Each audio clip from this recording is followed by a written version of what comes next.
Bonjour à vous tous et bienvenue dans une nouvelle vidéo portant sur les techniques du commerce international. Dans cette vidéo, nous allons voir un examen de fin de module, un EFM, régional cette fois-ci, du semestre 5, année de formation 2023-2024, module 301, c'est-à-dire les techniques du commerce international. Dans cette vidéo, nous allons attaquer essentiellement les régimes douaniers. Donc sans trop tergiverser, passons directement à l'énoncé. L'énoncé est comme suit. On vous demande de proposer le régime douanier le mieux adapté dans les situations suivantes. C'est sur 5 points. Donc nous avons ici 5 régimes douaniers à reproduire sur ce tableau-là et 5 situations. Donc chaque situation elle correspond à un régime déterminé. Donc nous avons tout d'abord le premier régime, c'est l'exportation temporaire. Qu'est-ce que ça veut dire une exportation temporaire? Il s'agit tout simplement d'exporter un véhicule ou bien un engin ou bien par exemple un matériel destiné à séjourner dans un pays temporairement et ensuite revenir sur le territoire de base. Ensuite, deuxième élément, c'est l'entrepôt de stock export. C'est un entrepôt de stockage en attendant l'exportation de la marchandise. Troisième régime, c'est ce qu'on appelle l'admission temporaire. L'admission temporaire, c'est l'opération inverse de l'exportation temporaire. Donc on importe temporairement, admission ou bien importation temporaire, on importe temporairement une machine, ou bien par exemple un matériel, ou bien un véhicule, destiné à séjourner temporairement dans notre pays et par la suite réexporté dans une durée déterminée. Ensuite, nous avons ce qu'on appelle l'exportation en simple sortie. Qu'est-ce que ça veut dire une exportation en simple sortie? C'est-à-dire que cette marchandise est destinée à être consommée sur un autre territoire. On exporte la marchandise pour qu'elle soit destinée à être consommée sur un autre territoire.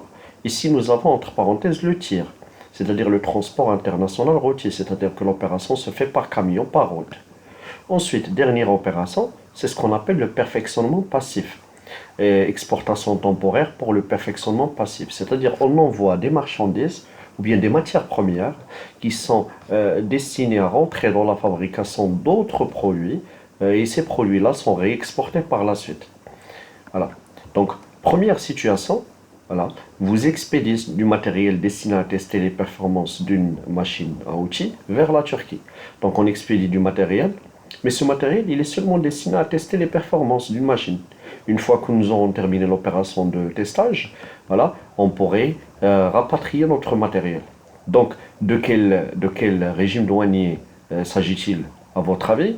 Donc, il s'agit bel et bien d'une exportation temporaire parce que ce matériel-là, il est destiné seulement à tester les performances et après, il doit être réimporté. Deuxième situation, vous expédiez au Maroc du fil et des boutons pour la fabrication d'une chemise destinée au marché européen. Donc on expédie une matière première, les fils et les boutons, pour fabriquer des chemises. Voilà. Et ces chemises-là sont ensuite destinées à un autre marché qui est le marché européen. Donc il s'agit d'un perfectionnement passif. Voilà.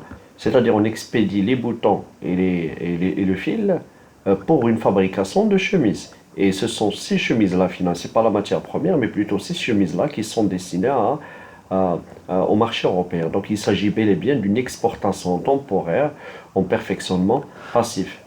EPP, ETPP, exportation temporaire en perfectionnement passif. Troisième situation, vous importez des machines, on importe cette fois-ci des machines, de l'Allemagne pour une durée du chantier. Une fois que le chantier sera terminé, c'est-à-dire qu'il faut rapatrier la machine au pays d'origine, qui est l'Allemagne ici. Voilà. Donc il s'agit bel et bien d'une admission temporaire ou bien d'une importation temporaire. Donc ces machines sont admises temporairement dans un pays, voilà, mais après la durée, après la fin du chantier, on doit retourner ces machines à leur pays d'origine. Quatrième situation, vous stockez au port de Tangemed vos produits destinés à divers pays avant leur expédition. Donc c'est tout simplement un entrepôt de stockage. Donc c'est ce que nous avons ici, un entrepôt export. On stocke la marchandise en attendant son expédition. Voilà. Cinquième et dernière situation, vous exportez régulièrement par route à destination du marché français. Donc on exporte régulièrement, d'une manière régulière par route. Donc ce sont des marchandises destinées à être consommées sur un autre territoire, mais cette fois-ci par route, exportation en simple sortie. Donc il s'agit bel et bien d'un transport international routier, comme nous l'avons indiqué ici, par route.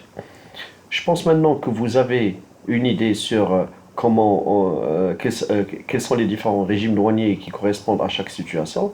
Et aussi, vous avez une idée sur les différents régimes douaniers qu'on pourrait un jour retrouver lors d'une opération d'importation ou bien d'exportation.